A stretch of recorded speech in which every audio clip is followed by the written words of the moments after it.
Yeah, I'm Johan van Ras. I'm a dairy farmer just out of Morrinsville with family farming, and we've been doing this since 2010 on our farm. And today's talk is about sedges. Does everyone know what sedges are? New Zealand native grasses. They are the superstars of our low-lying land, edges of streams. They're most probably really underrated in terms of the value they bring in terms of bank stability. So I'm going to show, that's what I really want to showcase today, is the value sedges have and the importance not only they bring to a functioning farm and sediment coming into streams, things like that, but man, the value that they're going to bring to our biodiversity and the fish that swim in amongst all our network of streams here. So, Wairongamai Valley Farms, that's our farm. Dad is out the back there, and then my wife and our two kids, Blake and Dana, are on the farm. And then my mum, Teresa's not here, and we milk 215 cows. And we're a big fan of profit, because without profit, we can't afford to do cool stuff that makes our catchment resilient. And we are a highly profitable farm. I'm not going to deny that, because we've invested in these cool things from the money off the backs of these animals, which is a big part of New Zealand. The reason why I show this photo is this fence line that separates the paddock side and the stream side of the fence is a real, today we're going to talk about the stream side of the fence, but on this side of the fence, really want to showcase that we do a lot of fertiliser efficiency, effluent management. We monitor everything to match nutrients that will come out. So today's not a talk about nutrients, but we definitely focus a lot about that on this side of the fence.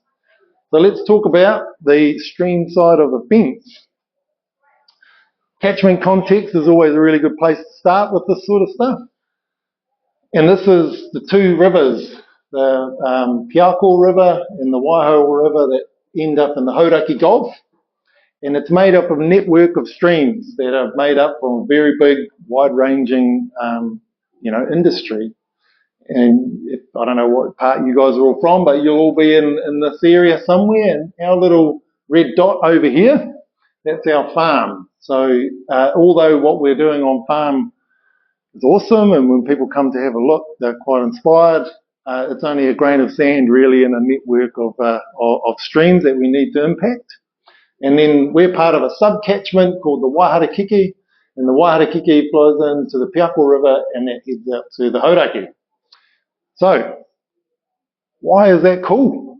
And what's important about water? Like we talk about water, water quality, things like that a lot, but water is life-sustaining for you, for me, for everyone, including our native fish. And the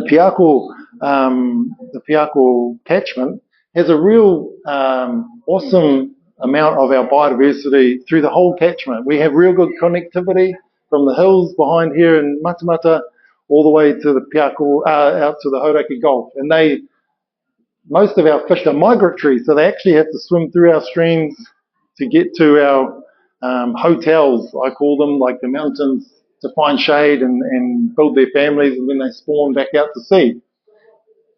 They're only surviving, like they are threatened.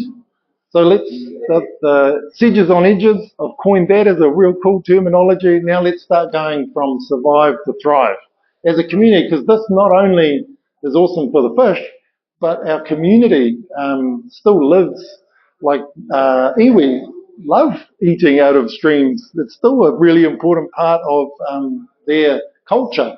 So I've got the longfin up here. So these things are so important as a cultural, but also a wider community aspect. So, yeah, that's the why.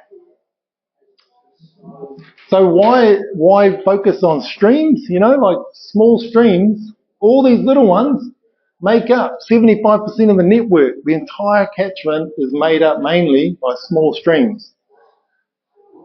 So we can impact that because small streams are simple to plant out, simple to impact.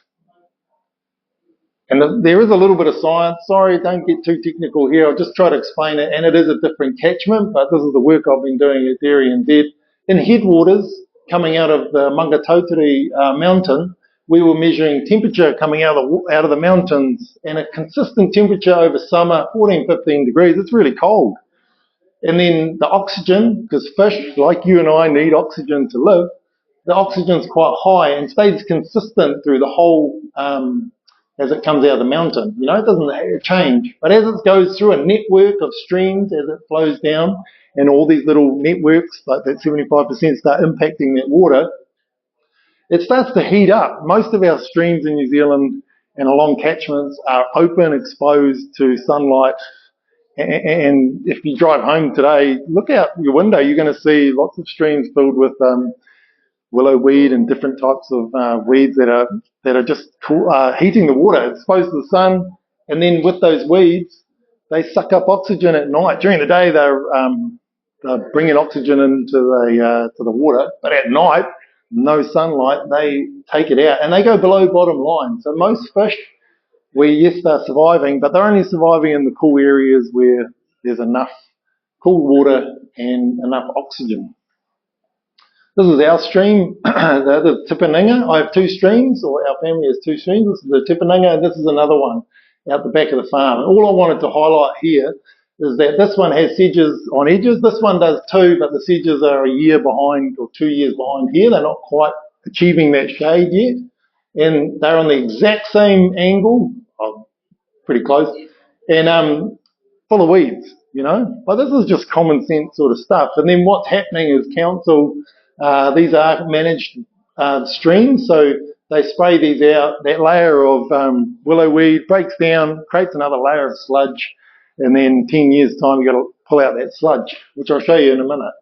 But most of our farm streams are 10 to 12 degrees warmer than forested streams, which we can't really change everything back to forest, so I'm definitely not saying that. But when we do impact our pastoral catchments because we need to make profit, we have an opportunity to sort of fool the stream into thinking it's a forested stream. Not that fooling is the wrong word, but we're gonna do some cool stuff on the edge of a stream to try to get it back. And the science is showing it. Like once you riparian plant, create a shade, you're pretty close to back to a forested stream in terms of its life functioning capabilities. Boom. If you walk away with something today, this is the magic number, 70%. So when you try to shade a stream, you're trying to achieve 70%. So that number, back if you saw those pictures, I'll get to some, that's a simple number that actually achieves what we're trying to get to here. And 70% shade, here's another cool fun fact, is that over a kilometre, every kilometre stretch that you achieve 70% shade, you cool the water by 5 degrees every kilometre. So we can impact water over length, over time in a catchment. This is just a way of, like, how wide is my stream? How much shade do I need? And so the rule of thumb is roughly double the height of the width of the stream. So small streams, sedges are big enough to cover small streams. And the reason why I use sedges, once again, their bank stability is some of the best New Zealand native plants that we have to hold bank structure together, like our giant umbrella sedge, I think, is number one in terms of holding banks together.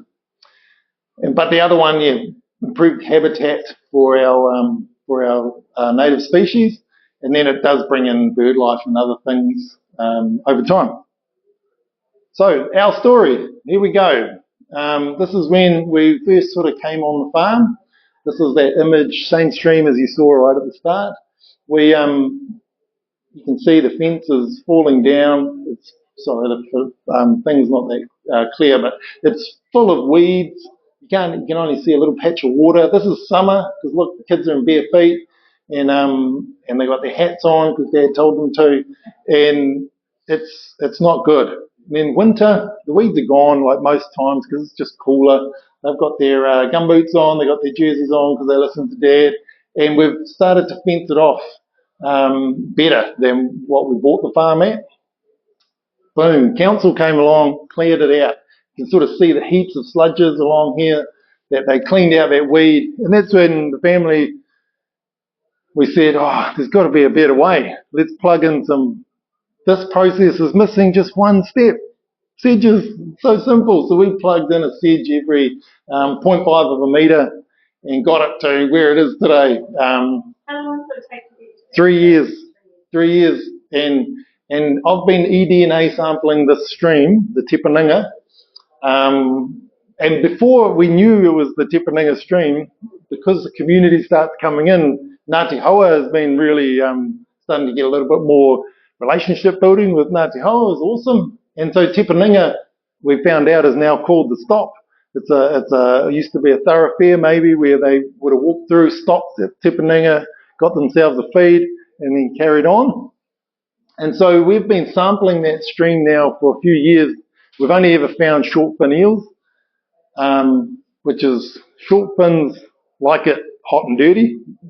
Most of our native species need cooler water.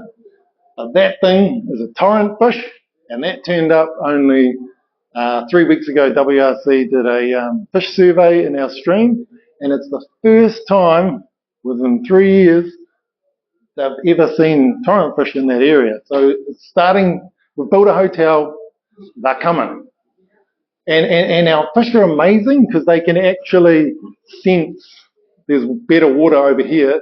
They'll swim through crap, and I don't mean crap, they'll swim through warm, low DO water to get to good hotels. And that's why we have a good migratory up to our mountains. Anyway. So, it says carex, but we should change that to sedge plantings because carex is just a type of sedge. At the Piako Wahoo Catchment Trust, we have a stall over here at Site 1. I think there's some of these available as a guide. Sedges are so simple sedges on edges. It rhymes with everything. That's why it's so easy. The selective sprays is simple, like really simple to use. They don't need, if anything you walk out of here, forget about Roundup, start using selective sprays, and you can blanket these things in like Aloxi and they don't die. They're hardy as. So yeah, big advocate for it. It's simple. Like these streams will never need cleaning out ever again. Drainage is one of those things people worry about a lot. It's going to impact my drainage. It's going to impact no, it doesn't. What impacts your drainage is that you're not managing the edges and the weeds build up over time, and so you've got to clean that out. So there are a lot of trials around, and they might be going 20 years, never needed cleaning out. And I've got another picture just because I like it. Sedges is important for sure, but wetland restoration, although that's not the topic today, is one of our family's things we're doing on the farm. And then this is just the before and after, and how quick does this stuff take? Like, this is not long. This is a short, in the space of long-term thinking, that's nothing. And there's a picture cut off here, but kahu, or the swamp harrier, do live in here. They were most probably in here before, living in these reeds, but now they're really thriving. We really want to focus on the matuku, or the bittern.